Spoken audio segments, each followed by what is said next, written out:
Hello, and welcome to Keeping It Real with Shannon Live. Because you don't know how it's going to turn out. My kids empowered me to get out. What's going on with this remote learning and in the midst of COVID? Working for different elected officials, learning and understanding how to put the community first.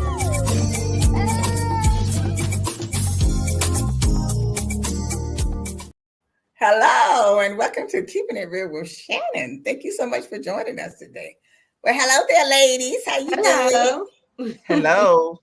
Well, you know it's hot outside today, but it's also hot inside because you know us women, we be flashing and carrying on and stuff without menopause that we're talking about tonight. So we have a special guest coming on to talk to us about how to deal with our perimenopause, and Dr. Vanessa is going to introduce our guest now.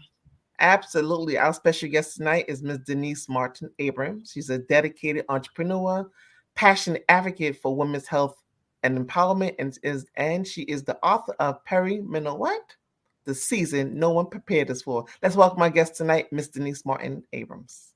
Hey there, ladies. Hey there, ladies. How are you? Thank you. I am wonderful. Thank you so much for having me.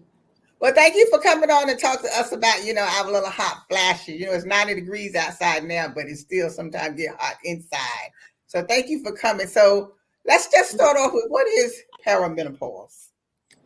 Perimenopause is actually the years leading to menopause that most of us don't know about or talk about. And that season can last anywhere from 1 year to literally 10 years. It can last for a very long time. It's a season that prepares us before the cessation of the, your cycles. So it's a season before menopause. Okay. And what age does perimenopause start? I'm 42 and my doctor's telling me I'm in perimenopause. So I don't know if I believe it. 42 is the prime years. That's exactly when they say it starts, around 42. But what we're learning now is women are starting entering that season a lot earlier than 42. But between 42 and 52 is typically when perimenopause begins. Wow, we know every woman, there's not one size fit all. So every woman experiences different menopause. Some have it, for what I hear, bad, so I'm not really quite sure. I'm in my mid 50s. So I'm not really quite sure if I've really been there. So I don't really know really what the experience is, but I hear it's something that women really need to be prepared for. Absolutely. Absolutely. And the funny thing is, when I started perimenopause, I had no idea what was going on. I started off, my symptoms were very subtle. I started off with just being tired, and I was tired of being tired, and I just didn't understand why I couldn't. It didn't matter how much rest I got. I just did not get enough rest. And that tiredness went to insomnia. And then from insomnia, of course, the symptom just began to exacerbate. And so those were some of the symptoms that I experienced, as well as I also found that during those years, women have a lot of challenges with fibroids. And so fibroid growth during that time period, a lot of women have hysterectomies during that time period. And so perimenopause can just really wreak havoc on our health if we don't really understand what's going on, and more importantly, understanding how to identify some of the contributors when our body's already going through the change. Well, then, since we don't... Oh, go ahead. No. I was just going to say, is there anything in particular that we can do to alleviate some of the symptoms from perimenopause? And especially if you are experiencing fibroids. So, they're working pretty much hand in hand. Absolutely. Absolutely. The first thing I think is awareness, because when I started this journey, I had no idea what was going on. I had fibroids. They started off at the size of a pea and they went to a size of a 6-month pregnant woman.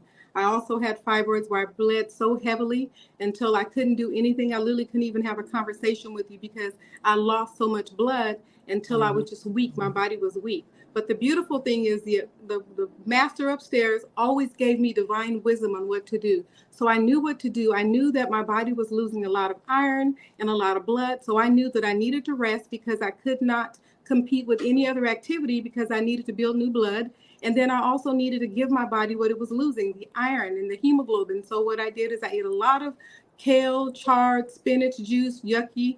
I had a lot of molasses. And then I also took a supplement of iron, and that really helped me to keep my blood up when I was losing so much blood. and where most women I know have to have blood transfusions.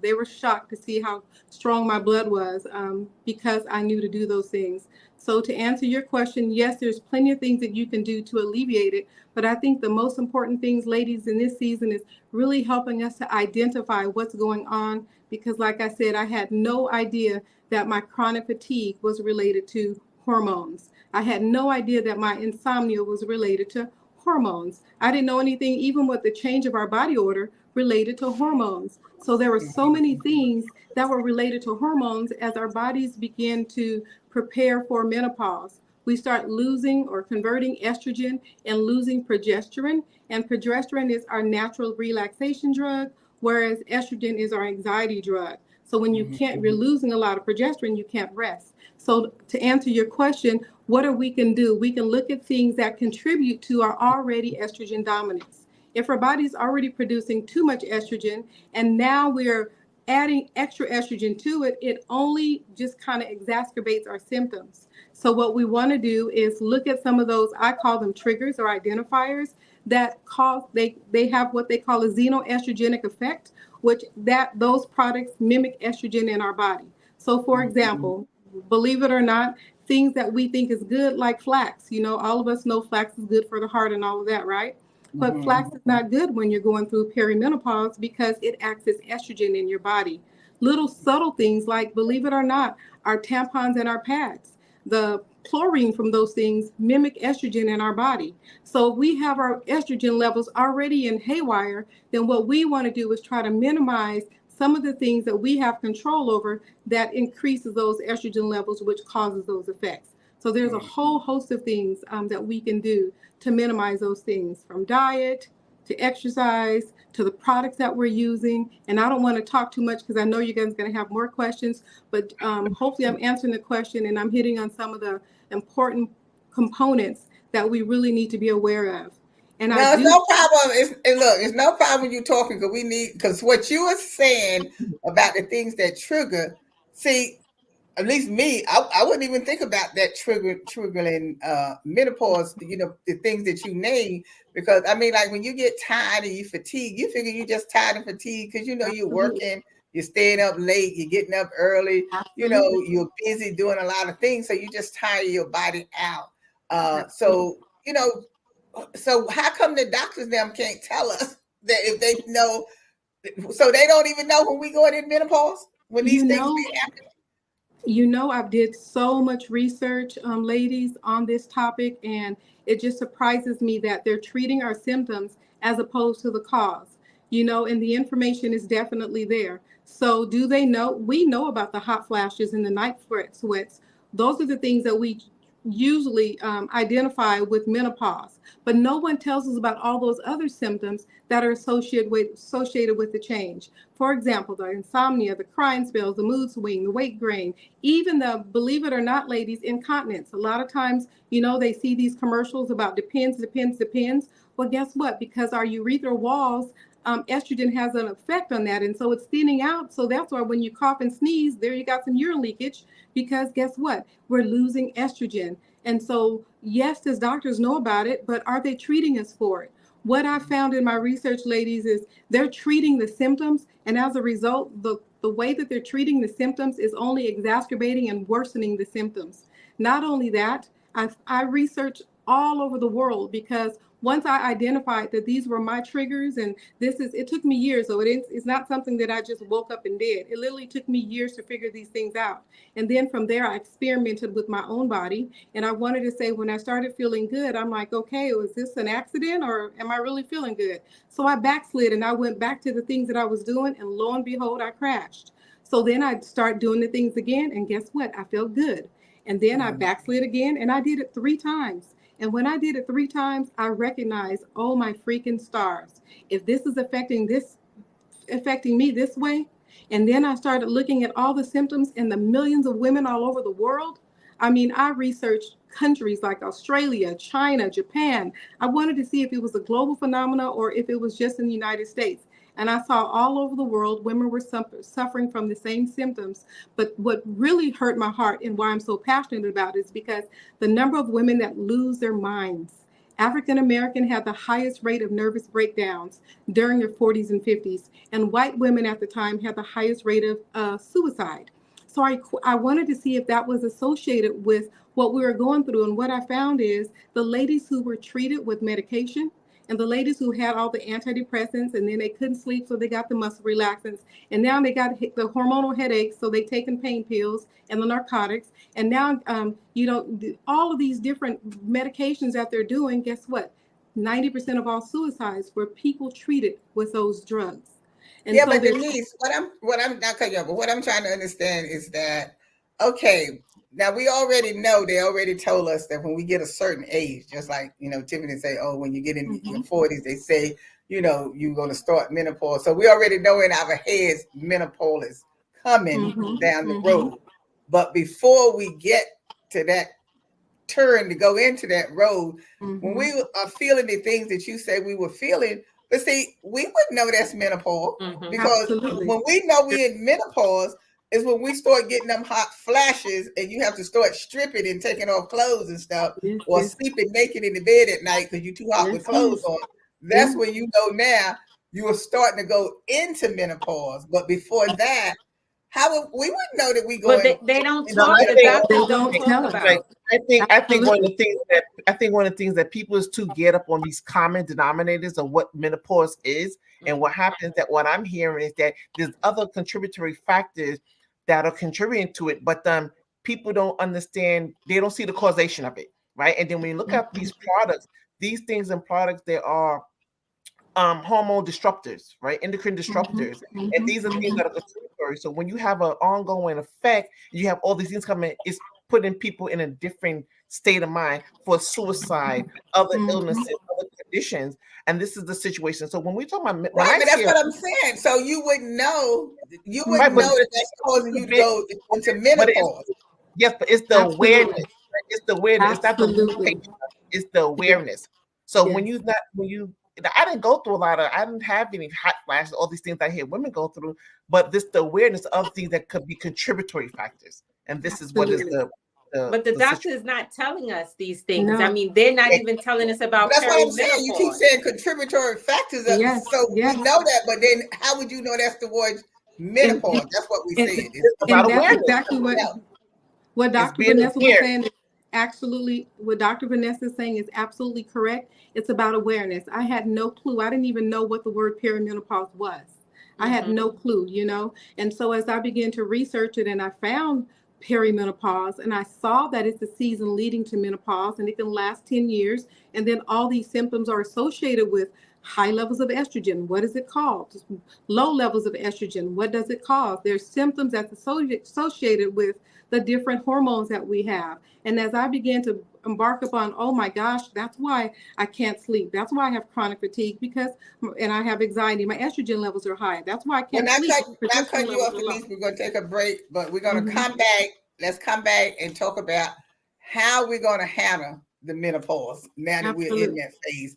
So we're going to take a quick break and we'll be right back. It's Shannon.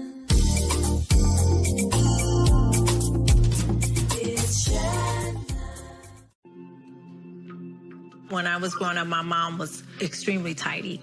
We were trained to put things back where we got them from. One day, when I walked into my mom's house, I felt like I walked to someone else's house. There was stuff everywhere. And just growing up the way I grew up and to see this transition was very alarming. When Sean talked to me, it was a wake-up call, and that's when I went to the doctor.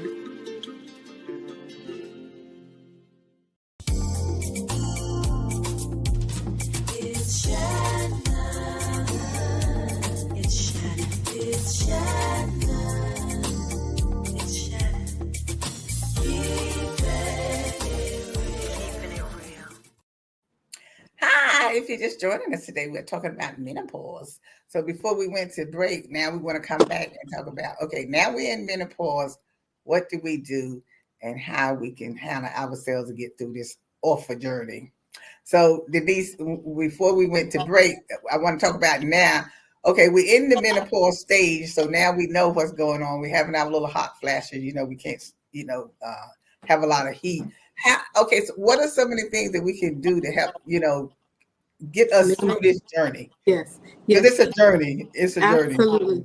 Again, it's awareness and then some of the contributing factors because our body is going to go through it. So for example, dairy products and sugar products, believe it or not, it exacerbates our symptoms. So you want to start trying to minimize. It's about a holistic approach. It's not about a pill to, going from one pill to another pill, but it's taking a holistic approach. So diet is very important. Looking at those foods that contribute to our estrogen dominance, things like pomegranates, things like flaxseed, things like dairies and sugars. Those are triggers that exacerbates our symptoms. You want to look at your skincare and hair care products. Believe it or not, a lot of our skincare and hair care products are full of estrogen. They have all types of names, estriol and placenta. There's a product that I would put on my daughter's hair and it had placenta in it. So you want to look at your skincare and hair care products and then become aware. Google them. I always tell people to let Google be your best friend. And when you don't know, when you're in doubt, this is what I did. I went to single ingredients. If you don't have time to read all the ingredients like I did, go buy plain shea butter, nothing else. Go buy mango butter, nothing else. So you want to do things that bring your body back in homeostasis by minimizing a lot of the contributing foods. Believe it or not, insecticides, pesticides, herbicides, fungicides, all those things in our food, guess what? They mimic estrogen in our body, so it exacerbates our symptoms. So I went to organic, white toilet paper, white pads, white chlorine filled paper towels. Guess what? That mimics estrogen. So you want to minimize those things. You want to minimize as much as possible that you have control over that exacerbates those already out of control hormones. And when you do that, by default, you'll begin to see your body begin to come in balance. And ladies, like I said, I literally experimented with my body. So I'm not just telling you guys something I researched. I had no idea or no plans on writing a book. These are things that I went through personally, and through me gaining my life and experimenting is why I'm so passionate about it. So it's about minimizing the foods that you eat, the processed foods, all of those things you want to kind of get rid of. And sometimes it's overwhelming for ladies when you have to try to get rid of everything at once. And so I just say play process of elimination. And one of the things that ladies really need to understand is our skin is a gateway to our blood. What you put on your skin gets into your blood 10 times faster than what you put in your mouth. So, and I use the analogy of the pain patch, the cigarette patch. I'm so sorry. Pain patch, cigarette patch, and the birth control patch. All of those things, again, if a pain patch can stop you from having a cycle and getting pregnant, stop pain going away. What are you putting on your skin every single day? And one of the things that I say, ladies, is cleanse your liver at night. Take yourself a liver tonic. You can use burdock and dandelion and milk thistle, some lemon water, in 8 hours, give your liver a break. And believe it or not, that helps your body to become in balance. There's so many things that you can do to take control, and it's not that expensive. It's just awareness on what to do. So in the book, I talk about a lot of those things. I identify some of those foods that are contributors so that you're aware. I have people literally go into their cabinets, and when they go into their cabinets, and I say, look how many things that have sugar in it. And they're looking at corn syrup, corn sweetener, glucose, sucrose, dextrose, all of these things on there, and it has full of sugar. And we wonder why our bodies are out of whack, right? And so we look at those things. We go in your bathroom, let me see what's in there. We go in your bathroom and you'll be surprised how many things that you can identify that are triggers. So that's what this book is really about. It's about awareness, bringing awareness to what's already happening in our bodies. And then once we have that awareness, then we can make some conscious choices and changes that can give us our lives back. Now, you said, I heard Vanessa say earlier about women becoming having a lot of anxiety and almost to the point of suicidal or whatever. I mean, I can't believe that menopause would cause you, it causes you to go into depression? Absolutely. That's one of the number one contributors. And if you look and you start looking at the Department of Labor, the costs of these symptoms, including depression, including chronic fatigue, believe it or not, is considered an illness with the Center of Disease Control. It's called chronic fatigue syndrome.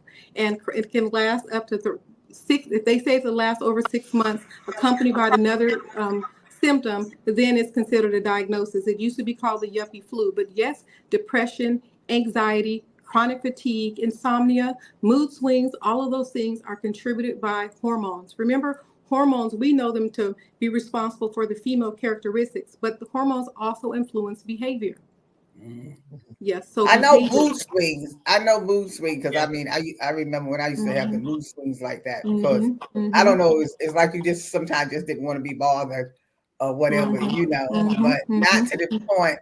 Thank God I didn't never get to the point of going into no depression or you know anything like that, or that I couldn't function, or having a strip because I had a girlfriend that she had it. No, seriously, she had it really bad, and we could be sitting someplace or whatever, and she would just start taking some of her clothes and stuff. Yes, We like, what are you doing? And she would say that she's just so hot. Yeah, it's interesting that we think about a lot of things, but we don't consciously think about the products that we're using. And like Denise mentioned, the skin is the largest organ on the body. So when we think of things that we use, topical lotions, perfumes, and all these things that sometimes even the ingredients, perfume is a series of derivatives of unknown chemicals that may be that are there. Now some perfumes that have longer lasting scent to them may be more infused with different chemicals, even harsher chemicals, and it's hard to sometimes go clean, and sometimes it's not always cost effective to go clean. But like I recommend and echo what Denise said, start somewhere, and sometimes we unconsciously use cleaning products and things in our home and things like that you don't really think about, even something as simple as toothpaste and just little things. These little and I've had Denise actually to do a little an assessment for me, and some of the things was interested that you look about, you think, and you think you second guess. You're like, oh wait a minute, okay, let me go back and retract, my steps with this thing. So now I become more conscious, aware of the things. I've been doing it over time. Really, I've received a more in-depth knowledge of awareness to kind of really look and become more an advocate of myself or the products that I'm using. So okay, so if we want to start and be clean and go clean or whatever, like you said, you can't do it all at one time. Okay, like what is really the most important thing that you should start with, to try to start, cleaning your body up and stuff. Like I said, it took us all these years to get there, so it's going to take us a long time, to get it out of your system or whatever. But what is the more I would consider not dangerous, but the worst thing that we are doing that we need to really kind of start first on. Now when you mentioned about the food with the sugar and all that kind of stuff, I mean, I think I'd rather for you to just shoot me and tell me not to eat no sugar. You know what I'm saying? But the beautiful thing is you can still have sugar just in its natural form. So we're not getting rid of anything that we love. My name is Denise, and I'm truly a sugarholic. So guess what? I learned how to give myself what I crave, but now it's a lot cleaner. But if you really want the answer to the question, believe it or not, most people don't want to hear this. It's your skincare and hair care products. That is the worst thing you can be doing right now because of the number of ingredients that are highly toxic. And I encourage you, when we leave here, to go look at your stuff, flip it over, and type in the side effects of those ingredients, and you're going to be amazed. And so if you had to start somewhere, that would be the first place I'd say start. Start cleaning up the outside, the largest organ in your body, because remember, the skin is the gateway to the bloodstream, and it gets into your bloodstream 10 times faster than what it gets in your mouth. From there, okay, so if you say skin, what should we just put on our skin? I mean, I know we use lotions and all that kind of different stuff, but what is the best thing that we should use only on the skin? Okay, so I always say start with single ingredients. So for example, mango butter, shea butter, cocoa butter. Start with single ingredients, something that you know. And the reason why I say that is because if you have a reaction, like me, my body don't like lavender. So if I buy stuff that got a whole bunch of stuff in it, I'm not going to be able to identify that. And then I'm going to think all good stuff is bad. So if I start with single ingredients, then I can say, aha, this works well with my body. This does not work well with my body. So I would start with the skincare products. I would start with clean soap. Dr. Bonner's is one of the cleaner soaps. There's one, Alfafia is a clean soap. So I would start with the clean soap. Starting with the outside and then working our way on the inside, if I had to choose. Then once you go there, then you start looking at the foods that you're eating, the hormone-filled chickens, the hormone-filled meats, you know, the hormone-filled eggs. Those hormones are in the chickens. Where else is it going to you? And that's a whole nother topic in itself. So then start eating clean, and, you know, organic foods. And the reason why we do organic foods is because of the insecticides on it that act as estrogen in our body. So again, organic foods. And when you buy organic, all organic is not treated the same. So you have to look for the USDA label, because that means 95% of the ingredients are organic, as opposed to if you just have plain organics, it can just be 5% of the ingredients and everything else is bad. So then you want to look at the wild foods, wild, you know, so cleansing up your skin, cleaning up your, putting the makeup on. Do me a favor and do the homework so that you can see everything that I share with you ladies is in the book. And not only that, it's backed with research. So nothing I say to you is my opinion. Everything that I share with you ladies, I actually have probably tons of sources that you can go to and you can verify this yourself. So again, it's not about opinion. It's really about helping you understand and identify the cause of those headaches, the cause of your fatigue, and then helping you make choices that's going to give you your life back. And there are a lot of products that do have like the shea butter and the other type of ingredients you mentioned. Are you talking more about the pure shea butter? Absolutely. And when I say single ingredients, that means there's nothing else in it but shea butter. There's no shea butter mixed with a whole bunch of other stuff. Single ingredients. Just buy pure shea butter. Go buy pure mango butter. Nothing else. Okay, ladies, we gotta go.